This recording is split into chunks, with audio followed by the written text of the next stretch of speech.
Hola a todos, en este video vamos a realizar la introducción a los controladores lógicos programables, también conocidos con su sigla en inglés PLC.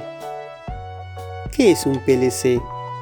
Un PLC es una computadora industrial que trabaja con lógica de combinaciones de relé.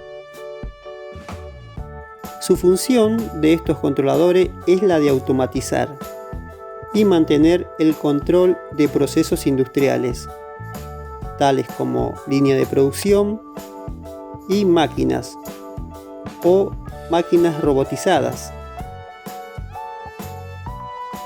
Esto se da mediante una señal en la entrada del PLC para ser procesada por el PLC y entregar una señal de salida, como está en el gráfico.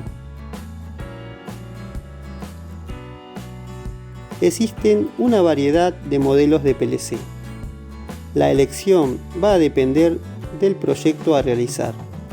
Se va a diferenciar de la cantidad de entradas y salidas que tenga.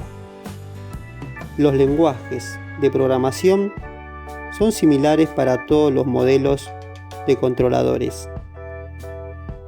El campo de aplicación de la automatización se encuentra la electromecánica, la electroneumática y la hidráulica. Prácticamente el PLC controla todos los fluidos, tales como válvulas, motores, actuadores, etc.